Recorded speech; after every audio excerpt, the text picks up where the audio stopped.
Chowmein का चलन अभी अच्छे से नहीं आया था, लेकिन सुरेश शहर से चाउमीन बनाना सीख कर गाँव में ठेला लगाता है। अरे ये केचुआ है क्या भैया?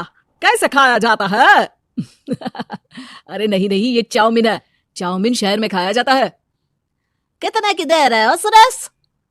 10 रुपए की प्लेट भरकर। तभी वहां शहर से पढ़ा एक लड़का आता है। जरा एक प्लेट चाउमीन तो देना। सुरेश उसे चाउमीन देता है। उसे चाउमीन खाता देख गांव वाले भी उससे चाउमीन ले लेते हैं और खाने लगते हैं। अरे वाह सुरेश भैया, कमाल की बनाए हो। 2 प्लेट मेरे बच्चों के लिए भी पैक कर दो। बस फिर क्या था, सुरेश का ठेला लगता है और चाउमीन खरीदने वालों की लाइन लग जाती है।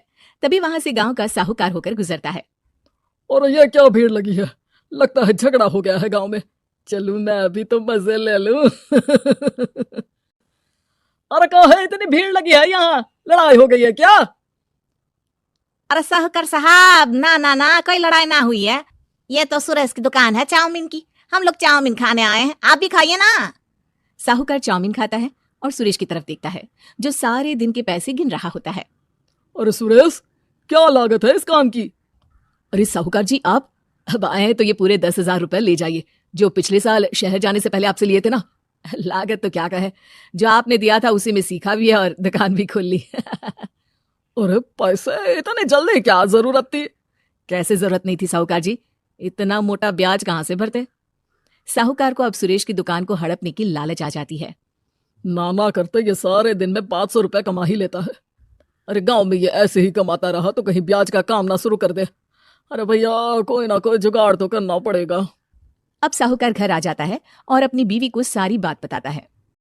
हाँ जी, ये तो मैंने भी सुना है कि सुरेश के हाथ की चाउमीन नहीं खाई तो कुछ नहीं खाया। अरे हाँ हाँ, सही ही कहते हैं। मैं अभी खा कर ही आ रहा हूँ। अरे भाग्यवान, कितना अच्छा हो ना अगर वो पैसा हम लोगों को मिल जाए। क्यों? हैं? हाँ, वो तो है, लेकिन कैसे? हम लोगों को तो चाउमीन बनाना आता ही नहीं है। साहूकार और उसकी बीवी अब रोज चुपके से सुरेश के घर जाते हैं और खिड़की से उसे चाउमीन बनाते देखते। अब क्या था, दोनों को चाउमीन बनाना आ जाता है। फिर एक रोज, और सुरेंद्र, तुझे साहूकारनी ने बुलाया था। बोल रही थी कि बेटे के जन्मदिन में 10 किलो चाउमीन का ऑर्डर देना है। बना दोगे ना? अरे हाँ हाँ साहूकार जी, मैं जरूर बना दूंगा। कब देना है घर में 10 किलो चाउमीन? अरे वो तो तू घर आकर बता कर लेना, मैं नहीं बता पाऊंगा। ठीक है, शाम को काम निपटा कर आ जाता हूँ। सुरेश साहूकार के घर जाता है, लेकिन वहां मियाँ बीवी मिलकर उसे बंधक बना लेते हैं। अरे मुझे क्यों बांध रखा है? मुझे छोड़ दो। आज से तेरा ठेला मैं लगाऊंगा और बहुत सारे पैसे कमाऊंगा। साहूकार एक आदमी को सुरेश की निगरानी में लगा देता है और वहां से चला जाता है।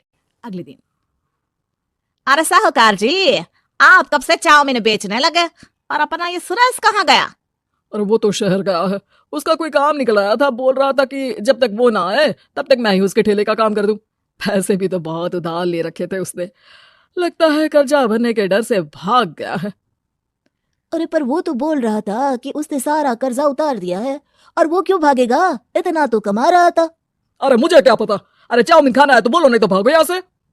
अरे हाँ हाँ, दे दो दे दो। अब तो चाउमीन खाना पूरे गांव के लोगों के लिए आदत ही बन गया है। ना खाओ तो नींद ना आए। हाँ हाँ, तो लो और निकालो 50 रुपए। 50 रुपए क्यों? सुरेंद्र तो 10 रुपए में देता था। अरे वो पागल था, मैं थोड़ी ना हूं। गांव वाले, जिनको चाउमीन की लत लग गई थी, वो करते भी क्या, दे दो और ये लो 50 रुपए। लेकिन फिर साहूकार उन लोगों को प्लेट में थोड़ी सी चाउमीन रख देता है। अरे ये क्या, पैसे 5 गुना ज्यादा और चाउमीन बस इतनी सी। अरे साहूकार साहब, भगवान से तो डरो। बस फिर क्या था, साहूकार की मनमर्जी चलने लग जाती है और गांव वाले करते भी क्या। एक रोज, मुझे तो लगता है कि सुरेश को साहूकार ने मार डाला होगा, क्योंकि उसका काम इतना अच्छा चल रहा था। फिर वो क्यों जाता, और वो भी साहूकार के हवाले दुकान करके? ना बाबा ना। अगले रोज, भाग्यवान, देखो तो जरा, इस सुरेश भी ना कितना पागल था। जिस काम से वो ज्यादा पैसे बना सकता था, उससे इतने कम पैसे छाप रहा था। 50 रुपए प्लेट में भी गांव वाले खूब खा रहे हैं चाउमीन। हाँ जी, और जितने में वो लोगों को 10 प्लेट खिलाता था, भर भर कर हम लोग उतने में 20 प्लेट बना रहे हैं। क्यों जी? वहीं सुरेश रोज भगवान से मांगता कि बस एक बार वो किसी तरह वहां से निकलने में कामयाब हो जाए, लेकिन उसकी हर कोशिश नाकामयाब होती। फिर एक दिन, अरे भाग्यवान, ऐसा कुछ करो कि चाउमीन बनाने का खर्चा आधा हो जाए, जिससे हम लोगों को और मुनाफा हो। ना जी, मुझे तो कोई तरकीब ना सूझ रही। अरे सुनो, एक काम करते हैं, चाउमीन बनाने में जो सब्जी लगती है वो मंडी में लेने तुम देर रात चली जाना। तब तक वो सारी सड़ी गली सब्जी जो दुकानदार वहीं फेंक जाते हैं वो उठा कर ले आना फ्री में। अरे वाजी वाह, आप तो बहुत समझदार हैं जी। बीवी वैसा ही करती है, लेकिन अब लोग चाउमीन खाते तो मुंह बनाकर। फिर एक बार, अरे राम राम राम, ये पेट में दर्द काहे हो रहा है? आई, आई, आई, आई, आई। हाय रे हाय, मेरा भी पेट दर्द के मारे फटा जा रहा है। सभी को शक हो जाता है कि उन लोगों को चाउमीन खाने से ही ये बीमारी हो गई है। वहीं दूसरी तरफ जो आदमी सुरेश की निगरानी कर रहा था वो सो रहा होता है और मौका देखकर सुरेश वहां से भाग जाता है।